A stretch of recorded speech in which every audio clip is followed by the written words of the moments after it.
No, but thank you for doing this. This is so cool. Yeah, of course. I guess we'll just hop right into it. Right now, I'm working on trying to put together a kind of documentary about Downpour, the way that I did for the first Silent Hill. Vatra Games, a company founded in 2009 in the Czech Republic. In the fall of 2012, the studio would declare bankruptcy after their parent company, Kuju Entertainment, severed ties with them. In those short 3 years, the team would create what would become the last game in the Silent Hill series, and the only major project to be released under the name Vatra. Why was Vatra Games chosen? It was always interesting to me that they I felt like Climax did so well with the previous two. I wondered why they decided to switch then. Shattered Memories was still ongoing. It was probably partially not putting all your eggs in one basket. The people in charge of that sort of thing were looking for new groups, and they did like a world tour and found Vatra, and they were chosen. And then I was told that, we'd be going to the Czech Republic to talk about the new Silent Hill. Wow. So that was that. My job as producer at the time, or, assistant producer. So we had our external groups, and so you'd work with them, daily via email. And, periodically you'd still want to travel to see them on site. I think I was usually out there for a week or more, and I think the longest stay was 3 weeks with me and Devin Shatsky out there. I totaled it up at the end of the project, and I'd spent like a total of 3 months in Czech. It would be the first and the only game not to be created by either a Japanese team or a primarily English-speaking team. The people on the ground floor working on the project day to day would all be Czech. What I've seen, it seems like a decent amount of the general team, they speak a little English, but not a lot. They speak a little. Feel like they learn it there in school. The leadership was all English speakers. The producer was British. And then Brian Gomez, the director, was from Southern California. A very different work culture between, Konami's a Japanese company, and then we were American branch, and then Czech Republic developer. Just very different mindsets and ways of doing business. It was kind of a learning process. Konami provides kind of the overall vision. You want the developer to adopt it so they can flesh it out even more. Here's the idea, everyone's on board, and we're all working together to make this great end result. I think that was complicated a bit just by the different people learning to work with other people that they've never had to think or view things that way before. I wonder if any of the Silent Hill games had even been available in Czech. I don't know what the experience on the ground is for Silent Hill in that country, because I haven't been able to really find anything in the language. At least among the fans I've spoken to, Downpour is very fondly beloved there for being like the home team kind of thing. I never got that perspective on things. That's really cool to hear. Members of this team included Marek Burka, a lead designer who joined the video game industry from the tabletop games industry, designing board games and pen and paper RPGs. In January of 2003, he became a designer at Illusion Softworks, which would become 2K Czech in January of 2008. It seems most of his projects in the early years never saw the light of day, including this title, Moscow Rhapsody, which Burka worked on from 2005 to 2008, as lead designer in charge of both the narrative and game mechanics. Another former 2K team member was William Korbel, a fan of video games with a fascination for programming from a young age. In high school, he found an ad for Illusion Softworks and applied, only to find there was no room for him. But the company gave him a second chance, sending him programs on CDs that would allow him to learn to design and edit on his own. When he sent back what he created, he was given a position as a designer in February of 2002. In the early days, he worked primarily as a scripter and was lead designer on a PC game called Chameleon. It never released worldwide and was relatively unknown because of it. He also worked on the cancelled Moscow Rhapsody project, and when it was cancelled, it left quite a few people in the lurch, which is likely why so many of them jumped ship to Vatra. Korbel would be one of them, though at first he hesitated to leave. He was working on Mafia 2 and wasn't sure if he should join his former co-workers at Vatra or finish his current project, but he felt he just didn't mesh with Mafia, and ultimately made the choice to join Vatra Games. He refers to his projects with Konami, including Downpour, as My Hearts. His first console was the PS1, and Silent Hill was one of the first games he ever played on it.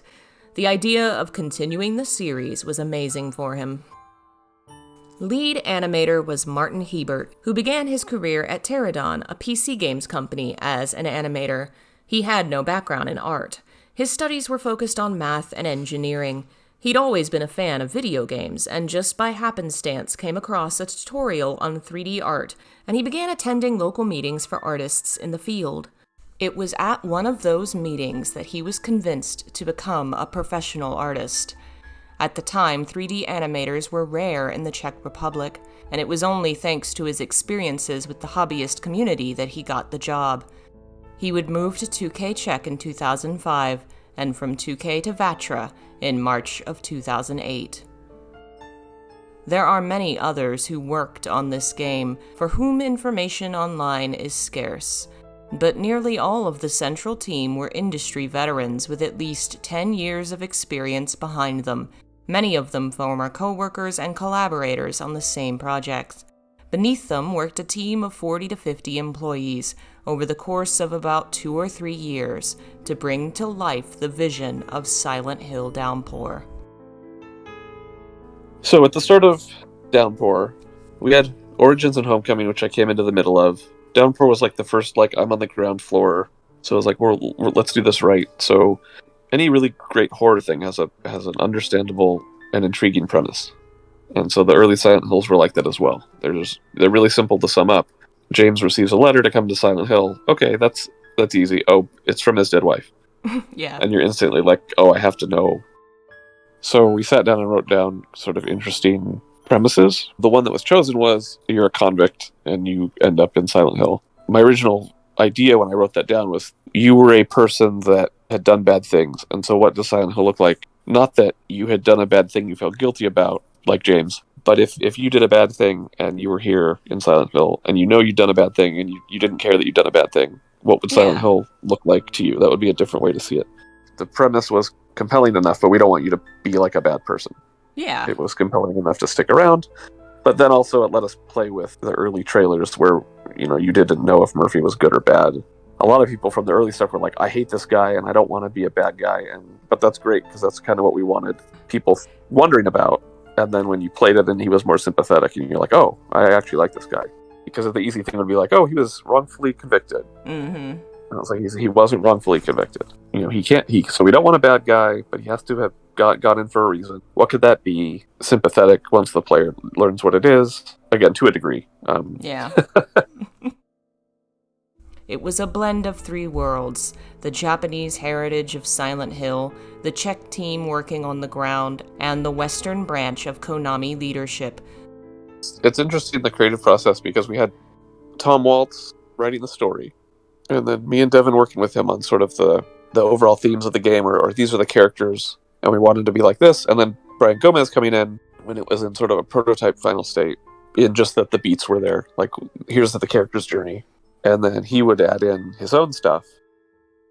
Part of the reason we meaning like Vatra and Konami, wanted someone like Brian was the developer's purely Czech, and we're only going there for little pieces of a time, and we can explain, like, here's kind of the approach we want to take, and maybe it's different from the Czech approach to horror, but here's what we need to do because it's Silent Hill. They're still going to mix it, and then maybe when we see it again, it's what we wanted, and that's a big time sink if it's something that's non-negotiable, right, for like something about the brand. Yeah. Whereas if Brian's there, is from here, and can understand what we need from our perspective, and then he's there on site all the time, he can kind of get the result. So definitely having him was a good, valuable thing for what I mentioned before, just about the different approaches to business.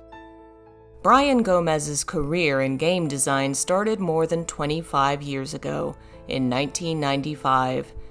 His career began as a producer at Paradox, working on an unreleased PS1 title called Thrill Kill, which was a horror-themed brawler, on which he was an associate producer, designer, and writer.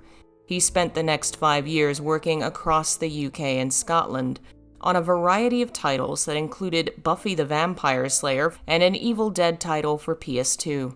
In 2003, he headed to California, where he worked as a lead designer at Pandemic Studios. He was a story consultant on Alone in the Dark, and the co-creator and creative director for Clive Barker's Jericho, a game from one of horror's greatest writers, and one of Gomez's personal favorites. Yeah, Brian was really into Clive Barker. I believe he worked with him on one Jericho, of the games he worked on. Yeah. So he had gelled with his mindset. If he did bring in Clive Barker, which I would believe it, because we talked a lot about Clive Barker. In February of 2010, Brian Gomez would be brought on to the Silent Hill Downpour team. The project had already been in the works for about a year, and it was a rough start, according to Gomez. There was no singular cohesive vision yet. The decision was made to focus on making the game similar to Silent Hill 2, in the sense that 2 stands on its own, with no story or plot connections to another title. The team behind Downpour wanted to step away from the cult and the occult themes to create a story about what happens when a specific person enters the town of Silent Hill and faces their own demons. It's hard enough for a video game series to be ambiguous twice. Yeah. Right? Maybe the first game comes out, and now there's rules. And Silent Hill did it several times, and that's all we wanted. That was the main thing we wanted to maintain, was it would still be ambiguous. And it was just a hard balance to walk. An example would be the team got really excited. They put in the apartment from Silent Hill 4, which is in Ashfield. And they put it into Downpour. And they were like, hey, check this out. It's so exciting. And I was like, yeah, that's really cool. But like, it wouldn't be here. Oh, no. And they were like, well, should we take it out? And I was really struggling with it, like that trip. And I was like, you know what? Don't take it out. It's fine. Is it really here? Is it not really here? It doesn't matter. Someone's going to go in there and be excited. And people generally are excited when they see that. I haven't seen a lot of responses that are like, I dislike this because it doesn't make sense. It's like, it doesn't have to make sense. It's fine. An aspect of Silent Hill I've always liked is thinking like, part of it is this stuff happens because someone believed it hard enough or believed it was true. Is the power of Silent Hill sentient? Is it punishing people? And I was like, I like to view it as it's a spiritual power and people are manipulating it at themselves by what they believe or what they think about it. The fear of Silent Hill Downpour is far less rooted in visual motifs, in strange occurrences or moments of unreality. It is not a visual horror. It is an emotional one, a story that centers on your fear and loathing building in response to the realizations you feel, the truths you learn. Small details can become horrifying in retrospect. For instance, the movie theater side quest, which involves entering into a film and traveling to a set of houses. These are the same houses from the flashback to Murphy's past, seen when he remembers his child's death. The house that we enter in this side quest is the neighbor's house. Patrick Napier, our son's murderer. But yeah, things like the movie theater sort of suggestion that you're next door, and then you think, well, this guy was Murphy's neighbor, what does that mean? And they kind of weave together as like a what if, and then again, keeping it a little ambiguous. It's not as interesting if you say, yes, that's what it means. But then every time you explore that theater quest, and you're like, oh my gosh, like what could have happened in this hallway? Like that makes it more alive than if it was answered. Another thing I thought was more of a valid question was why not more inclusion of police elements? Like there's the police cars that kind of chase you around. Yeah, that's a good point. I don't have an answer. Yeah, you were talking earlier about the Czech influence. A thought occurred to me, I wonder if maybe it's less of a thing there, I guess? Like, I know that in Europe, police, they don't quite work the same way they do in the United States. I feel like police is a really common theme in American shows and everything. This is random speculation. I know talking from people on the team, they grew up when it was still the Soviet Union, and people you knew could just vanish off the street. So I'm not sure how that ties into an actual police force, but maybe, I don't know, maybe they just don't have that as a common... The Czech Republic is a country only recently freed from the Soviet Union, and even now memories of that time are fresh for those who grew up with it. City streets once were barricaded with makeshift walls covered in barbed wire, very much like the barricades the player finds across Silent Hill streets. The graveyard standing above ground and the Catholic monastery may also be heavily inspired by Czech experience. The country is primarily atheist, but the largest Christian group is Catholic. Exploring the city and comparing it to the real-world streets of the city the game was made in reveals some interesting comparisons. Apartments alongside main streets stacked tight together, old buildings from another era side by side with modern architecture. You can find the influence behind major locations in the game in the Propast Makocha, or the Stepmother Abyss, a sinkhole named for the folktale of a woman who threw an unwanted child into its depths. It has a tragic history, and the foggy forests and the cave rivers of the area are undoubtedly behind the Devil's Pit and the mines of Downpour. The big cultural thing was, if we're talking about scary things, and I would describe something, and they'd be like, well, that's not scary. And we'd be like, well, what's scary to you? And they'd say something, and we'd be like, that what? When it's all mixed together, I think Downpour has a really interesting atmosphere, and that's definitely from like a series that's based on the Japanese view of American horror, and then the Czech influence coming in from the people making it. So it's this nice, weird, which just helps it feel a little more foreign to everybody. A quick question about the Native American influence. The series has always said the natives lived here, what have you, because it's set in the United States. But Downpour actually specifically uses terms that places it in a real tribe. A lot of the Native American stuff got added by me. 1 and 2 kind of did a lot of lore building. You'd find notes that were just about different aspects of the town history or whatnot. And so I wanted to kind of get back to that. And then Brian Gomez actually had worked a lot with American indigenous peoples. He'd kind of talked to them about it and made sure things were appropriate in the game. Another big topic people ask a lot about, and seems to be like either love it or hate it, is the void, the red light that attacks people. We had been planning some smoke creatures, chase sequences, kind of building off what Shattered Memories did. When it went into the game, the model that they created didn't actually work. Oh, dang. Like, functionally, it was like a black smoke monster, which Lost was going at the time, and so it was kind of like too similar to Lost, and we weren't quite happy with it either. We settled on, it's actually like the weird light bending effect, where when Murphy gets close to it, it kind of refracts reality a little bit. So we thought that was kind of a cool effect. The light is just kind of a way to see the effect. We definitely realized the tie into Silent Hill 3 during development, but it wasn't necessarily like, let's do this because of Silent Hill 3. It was more like, happy accident. Like we had the same realization that players had. We're like, oh, hey, this is kind of like that thing that chases Heather through the Haunted Mansion, so let's keep it, because that's neat. Awesome.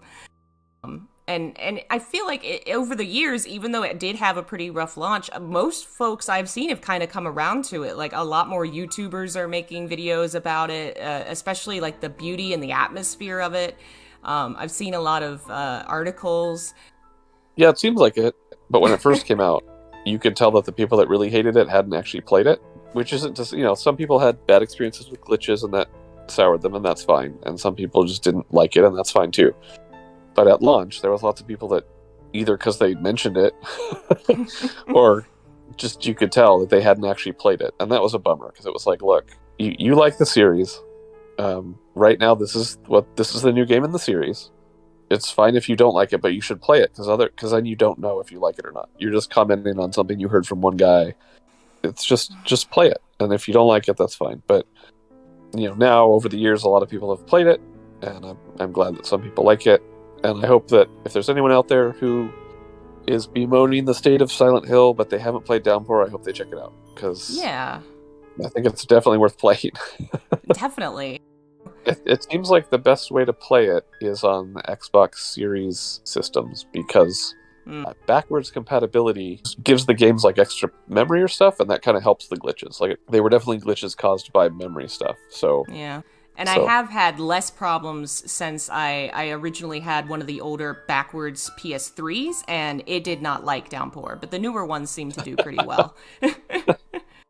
The Western games are far more popular in Japan, and Downpour seems to be one of them that they really have enjoyed. One fan says, commenting on Downpour, I'm really happy with the Silent Hill series after a long time.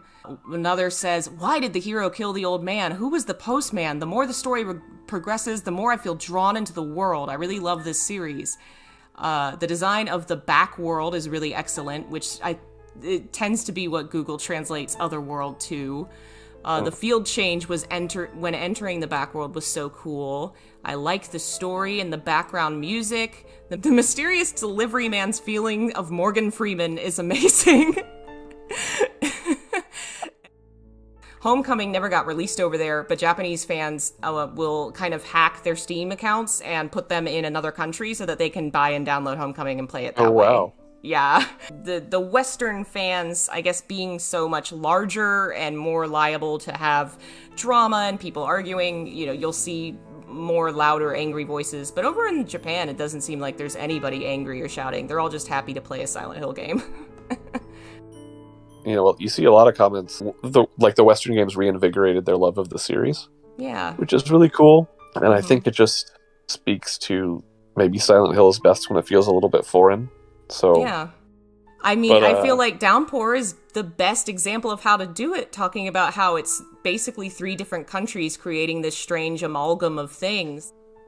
Downpour was kind of cool to work on because, again, I was the first one I started off on the ground floor to work with so many different people and so many different companies and so many different cultures and see how that got interpreted, seeing how that developed throughout from start to finish, and then having this cool, weird... You can't accuse it of feeling exactly like the games that came before it. The intro, I think, is so cool, how it all came together. Whatever happens once people are in Silent Hill, I think the intro and all the emotions we wanted them to feel and things they wanted to wonder about or feel about Murphy or worry about Murphy, like the first hour of that game, I think, is exactly what we wanted it to be. And it's cool to see that come together. The series, even though we haven't really had a new game since then, provide the series with this open world concept, side quests, and stuff like that. I just think it was really cool to be a part of that. And so it's a good game dev memory for me. Awesome. I think it's fair to say parts of Downpour might be a little rough, if only, because it was very experimental. And I think if the team or if the ideas had been able to be expanded upon in another Silent Hill, kind of the way Climax went from Origins to Shattered Memories, I think it would have been so cool to see where that would have gone and how much more it would have grown.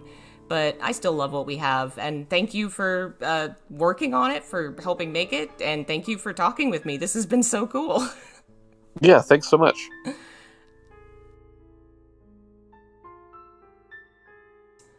does that say? Ham and cheese, grilled cheese, clam chowder, steak, something, crab cakes? A diner that's a lobster? What? What kind of diner serves lobster?